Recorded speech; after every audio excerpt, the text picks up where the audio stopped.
E aí, pessoal, tudo bem?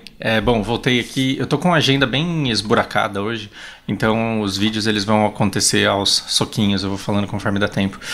E na semana passada, na comunidade Mãos de Mães, teve uma mãe chamada Janaína, que me deixou bastante comovido com a história, que é uma história bem comum do paciente, ele simplesmente não aceitar a medicação. Minha irmã também não aceitava, eu também não queria que ela tomasse no começo, e foram assim. Não foi pouco tempo, não. Foram anos até ela entender que ela precisava tomar essa medicação e até também eu entender que ela precisava.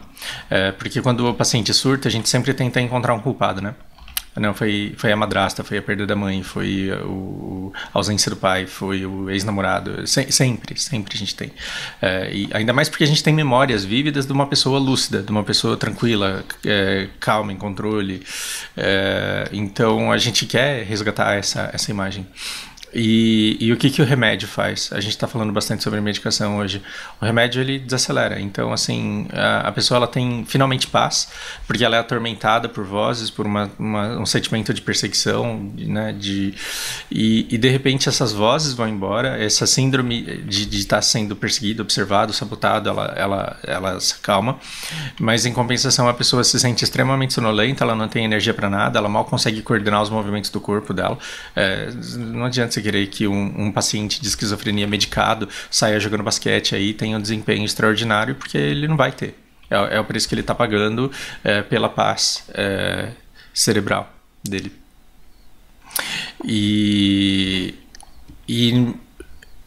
então, assim, imagina você se sentindo perseguido e de repente essas vozes elas te dizem que elas vão te pegar, que elas vão te sabotar, que elas vão te fazer mal e que elas vão te limitar, e eis que você toma um remédio e depois que você toma esse remédio você fica todo lesado. E aí você não consegue nem ficar de olhos abertos, sendo que o pouco que você se lembra é que tem alguém querendo te matar. Então, numa situação em que tem alguém querendo me matar, como é que eu vou tomar um remédio que vai fazer eu dormir? Não posso. Não posso, eu tenho que estar bem, eu tenho que estar desperto para poder fugir a hora que alguém aparecer aqui. Então, você percebe que é no mínimo normal que um esquizofrênico confuso, em crise e que não aceita a própria doença ainda, não queira de fato se medicar? Aí você alia a isso todos os vizinhos e todos os amigos que falam: imagina ela? Não, eu estudei com ela. Claro que não, ela é super inteligente. Então, assim, não são poucas as pessoas que vão dizer para você que esse medicamento não tem que ser tomado mesmo, e que na verdade é o médico que quer que ela fique mal. Ainda assim, nós temos uma doença muito bem estudada, muito bem documentada, com remédios pesquisados durante muito tempo, testados ao longo de muito tempo, e uma base de pacientes enorme. E você já tem aí inúmeros profissionais experientes em ministrar essa medicação, em dar medicamento, ver como que o paciente reage. Desculpa pelo barulho da obra que eu não tenho controle. E por isso que eu digo, nunca pense, por exemplo, que o medicamento que funcionou no seu filho vai funcionar na filha da vizinha, porque não vai. É cada organismo trabalhando de uma determinada maneira, de acordo com as suas necessidades, com as suas reações.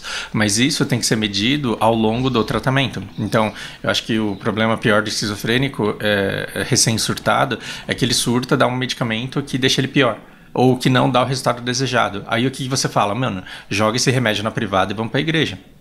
E aí, como já recebi comentários aqui, nem demorou, você tem uma mágoa de Deus no seu coração, né? Você tem um ressentimento. Não tenho nada contra Deus. E eu tô falando o tempo inteiro de fé, porque esse é o problema mais gritante e é um dos maiores desserviços prestados a famílias de recém-surtados. Não é nada contra Deus, é a maneira como Deus está sendo interpretado aqui. Percebe isso? Que não pode isso de eu dei um remédio e aí o meu paciente, o meu filho, a minha filha ficou lesada demais. Não é. A cura não está aqui. Joga esse remédio na privada e vamos na igreja. Não faça isso. Vai para a igreja e pede que o médico acerte o remédio. É isso que você tem que fazer. Ali a sua fé, a ciência, porque uma não é inimiga da outra. Uma não é inimiga da outra. O médico e os cientistas, os pesquisadores que desenvolveram o remédio, eles não são inimigos de Deus. Eles não invalidam a existência de Deus. E a existência de Deus não invalida a aspirina. Não é porque Deus existe que quando você quando você tem uma dor de cabeça, você tem que rezar. Não, reza, mas toma aspirina também, ajuda Deus. Você pede para Deus para ganhar na loteria, mas joga. Joga. É questionável se ele vai fazer você ganhar ou não. Mas assim, se você tá pedindo para Deus para ganhar na loteria, joga na loteria. Se você tá pedindo para Deus que o tratamento funcione, faça o tratamento. Faça o tratamento. Então, assim, já não basta o paciente não querer a medicação. Se o familiar não quiser que o paciente tome medicação, a gente tem 2 inimigos contra ele. Como se não bastasse toda a incompreensão da sociedade, a gente tem 2 inimigos dentro da casa dele lutando contra ele. Então, assim, primeiro o familiar ele tem que se convencer, porque a responsabilidade dele é muito maior. E depois, quando ele finalmente se convence de que ele tem um ente querido esquizofrênico que precisa ser tratado, precisa ser medicado, aí ele precisa convencer o paciente de que de fato ele precisa. E como que se faz isso? É um processo longo demais e depende muito de cada paciente, mas parte da ressignificação da medicação. Tá? Lembrando para vocês que eu não sou psiquiatra e eu não tenho competência para orientá-los profissionalmente. Né? Nesse sentido, mas eu sou o irmão da Márcia e o que é preciso? É preciso ressignificar a medicação. E o que é ressignificar a medicação? É mostrar que as alucinações que ele tem, dissociar o remédio das alucinações que ele tem de perseguição, que fazem com que ele acredite que aquele remédio fará mal para ele.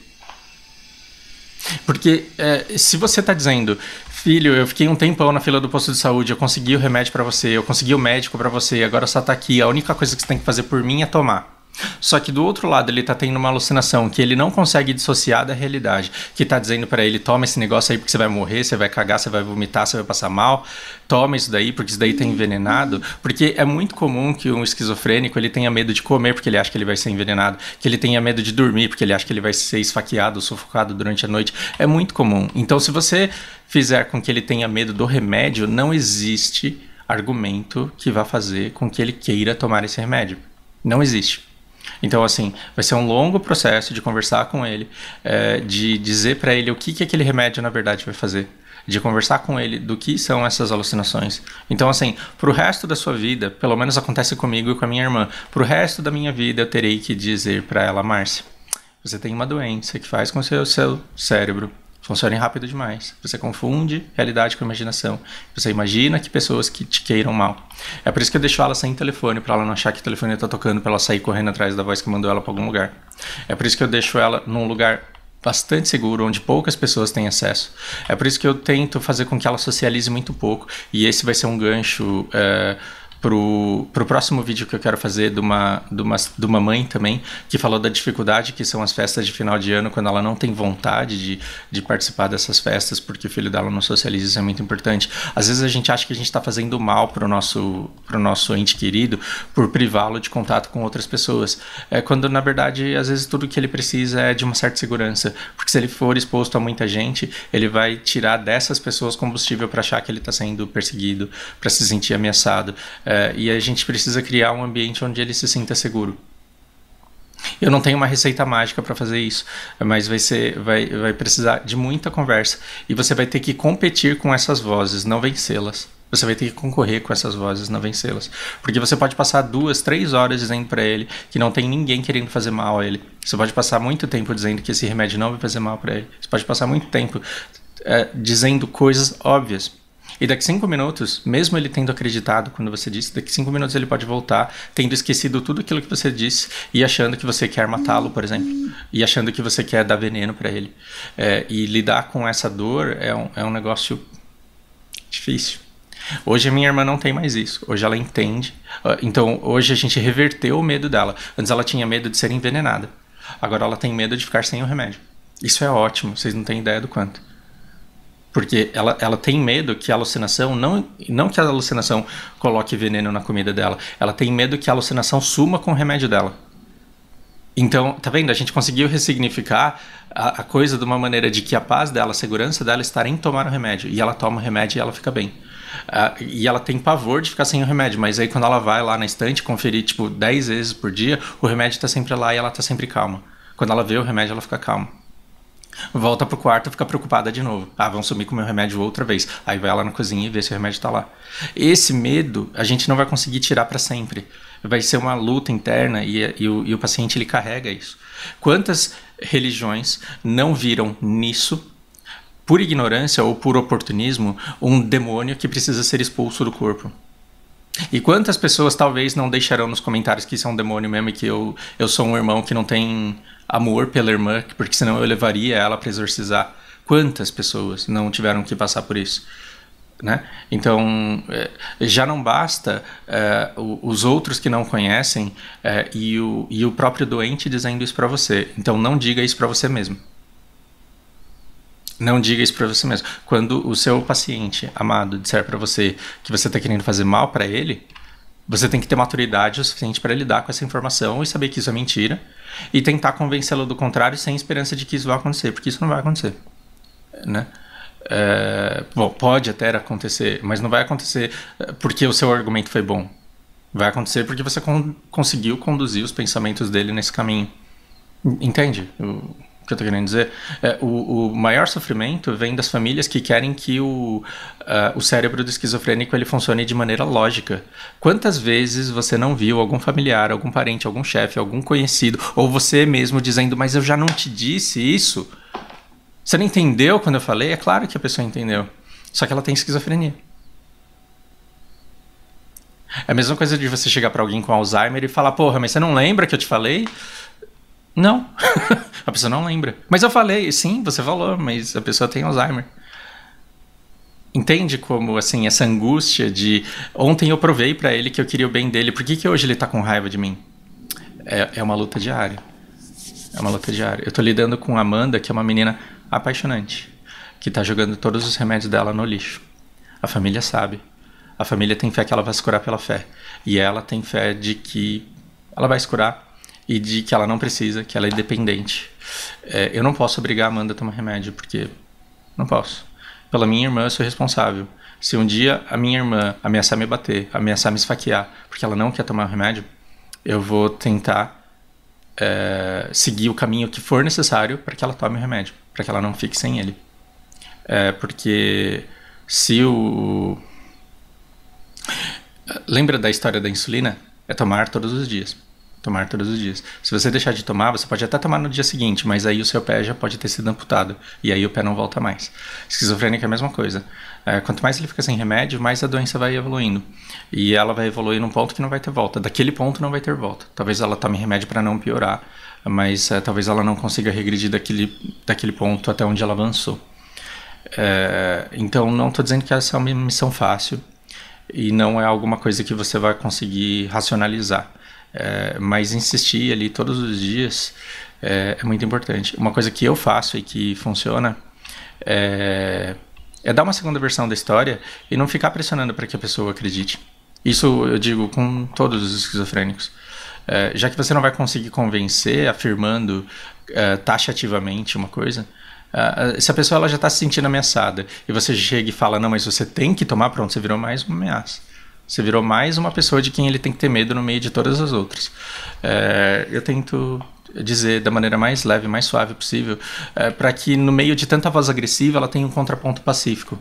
Esse remédio vai te fazer bem, toma, experimenta. Né? Então, às vezes, a paz na sua voz pode destoar de toda a agressividade das outras vozes que o paciente escuta. E aí ele pode querer escutar a sua com um pouco mais de carinho e acabar tomando a decisão que você quer que ele tome. Eu vou terminar aqui com um exemplo. Estão me chamando, eu preciso ir. É muito complicado na cabeça de um esquizofrênico você ficar gritando na orelha dele, você é retardado, ninguém tá te chamando não, ó imbecil. Isso é difícil, porque essa voz ela tá no mesmo tom da dos outros. Se você chegar pra ele e falar, filho, mas fica aqui, tá tão quentinho, né? Tem um chocolate aqui, você tá bem, eu não vou deixar ninguém entrar. Tá tudo bem, fui eu que fiz.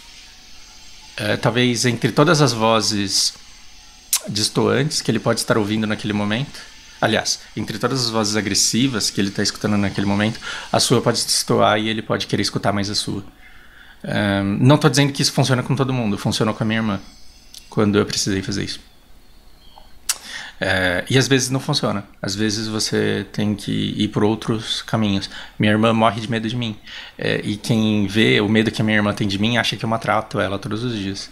Isso é uma coisa que me machuca bastante, que me dói bastante. As pessoas olham pro jeito que minha irmã me olha e falam, mano, esse cara deve ser um irmão assustador. Mas é porque precisa ser, porque às vezes você precisa ganhar. Então é uma luta diária, mas lembre-se que você não pode lutar de igual para igual, você tem que lutar de cima. Se você tiver que gritar e a pessoa gritar de volta e você se ofender com o grito da outra pessoa, é porque você tá perdendo, é porque você tá lutando de igual para igual. Você tem que lutar olhando de cima para baixo, com amor, com carinho, mas com assertividade para conseguir aquilo que você precisa. Ok? Bom, espero que seja útil. E continuem me dando direções aí de para que lado que esses vídeos têm que ir, o que vocês precisam escutar. É importante eu saber também. Ok?